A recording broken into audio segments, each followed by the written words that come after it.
Salam dostlar, geceniz hayırlı bolsun. İnşallah hemmeňiziň haly gowdur. Armada Allah kuwat berýän hemmeňize. Sag bolun, aýdymlarymyzy dinleýäňiz. Wagt goýýaňyz, şu goýan wagtlaryňyzyň her bir sekundyna sag bolun diýen. Dostlardan sorapdyrlar, özüňden nirde ýaşaýan, özüň tanyp, öz ýaşaýan ýerinden diýjek bolsam, men İran Türkmen sährasynda, ýani özümi tanıjak bolsam, nirde ýaşaýan ýerim näme diýen bulakän mesele däldi. Adamlaryň tanymaklygy ýanglışda. Meselem diýerler-ki, Rahimy tanyýanmy diýerler. Owa tanýan Rahim planyň ogly. 2 däne sygyry bar, 10 zally goýuny bar. Öýlenükli. Bir däne maşyny bar, plan ýerde zaýy bar diýerler. Tanymaklygy şu. Tanymaklyk pikirden gelýär-de. Şumat men emin tanzak bolsam görmeli, eminiň pikirine näme geçýär, eminiň niýeti näme. Meselem planyň tanzak bolsam görmeli ki şonuň hedefi nämemiş, onuň niýeti nämemiş. Menim pikirimçe herimiz bir hedef bilen ýaranypdyryk.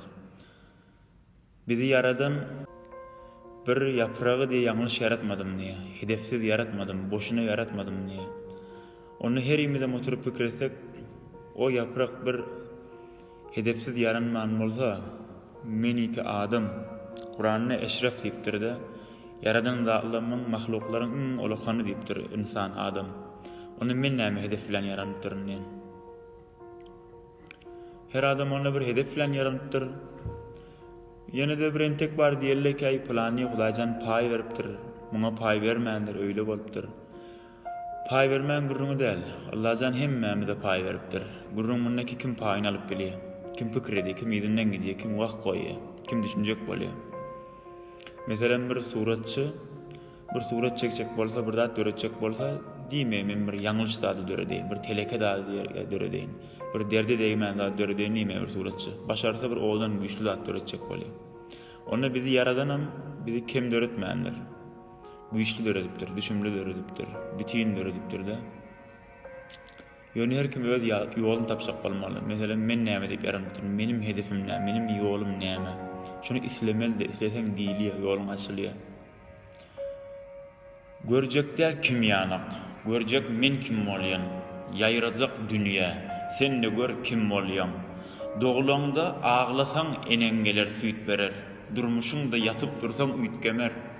İz turmar çüýrügülden, dur dökülmez kir kömürden, dünýä geldiň hedefiň näme, peýdalangyn sen ömürden. Onu herimiz bir hedef bilen yaranypdyryk. Köp oglanlar diýerler, agylar diýerler, bilmeyek bizim hedefimiz näme, bizim ýolumyz näme, bilmeyek biz nämede gow, biz näme etmelidigimizi bilmeyek diýerler de.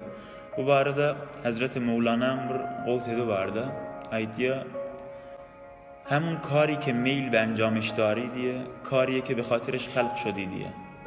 Fars diline. Näme diýdi bolýar? Şol işi ke diye, şonu söýýän halyň gowet diye. Şol işi ke sen şonuň hatyryna yaranypdyryň, şol işiňizden git diye. Şumat bir futbolda gelipdir, ösüpdir de, menne gelipden futbolist boljak diýsem, bu ýanglış bolýar da. O onuň ýolumyş. Bir aýdym taýdy, ösüpdir. O ösen soňra menne şu aýdym taýdy gurunjak diýsem, bu da ýanglış bolýar. Her kim öz ýoluny tapmaly da. Her kim bir ýoldan gidipden Allah jany direnýär. Direnmeli Hudaýa, her kim bir ýoldan, kärigerle zordan, biri selle doğandan, şah täji taxty bilen gedaýda bir ýoldan, bark edi sondan, emin mikrofondan. Hak geplere dil bolup da repde menim piham var, goşgu goşup kalbımdan gırak durup qiynanman, ýolumdyr dinim. Usalatym, risalatym, şarigatym, tarigatym, repim menim hakykatym.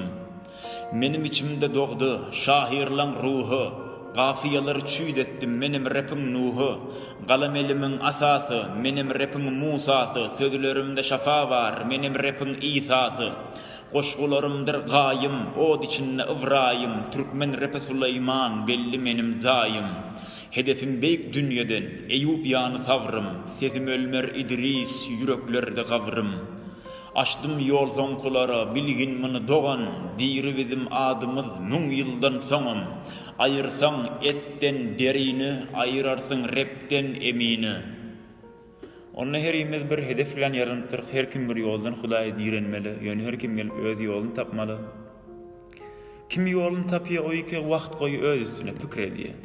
Bir olakan söz bar, aýtýarlar, pikir etmek ibadetten Allah diýmeden nebeter güýçli diýede.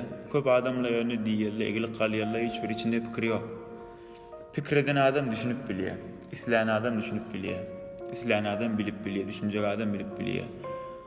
Adımlarını ileri gelen ayağını kaldıran yol açılıyor şoňa. Onda men öýümde oturup dursam, men bilmeýän näme hedefim bar, men näme etjegimi bilmeýän diýip dursam, hiç wagt men şu öňki ýerime durýan, ileride gidip bilmeýän, ýolum açylmaýar.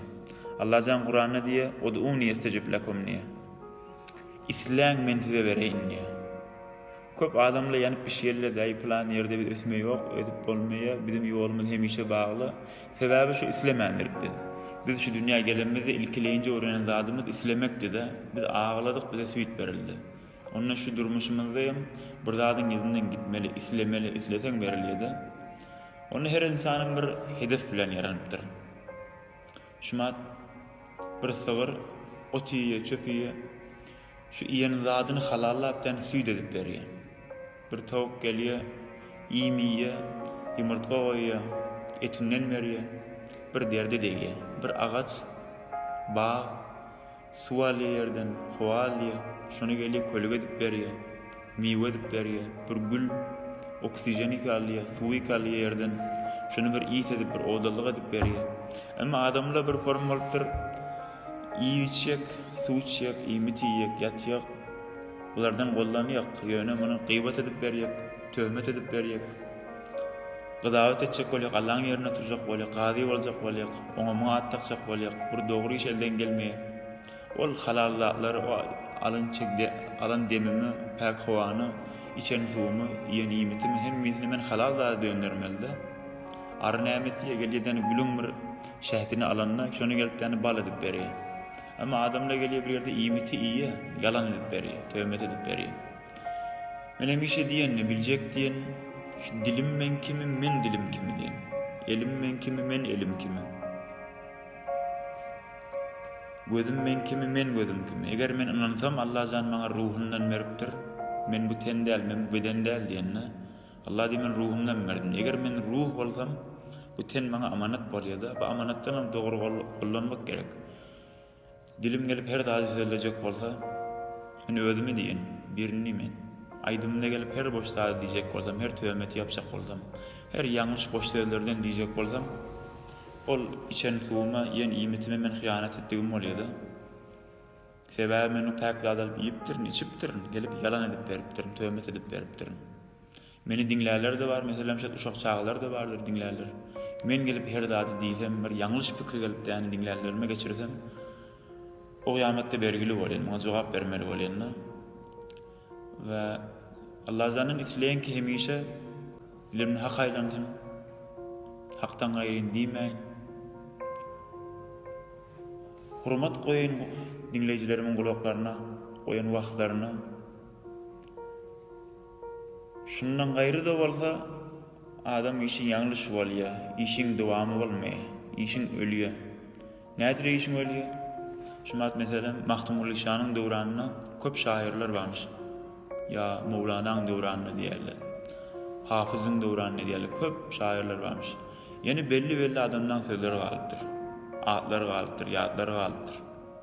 Näde beýlekilen atlary galmandyr. Sebäbi kolar bolar bolmar zatlar belkem diýendirler. Amma o iki hakdan gepläp diýipdir. Nuň bilen meşde ady diýri galýar-da. Hak ölmeýär. Hak köýnelmeýär-da. Sağ olun, kendi wagtyňyzdy alyp durmaýyn, diýjäňiz haýyrly bolsun.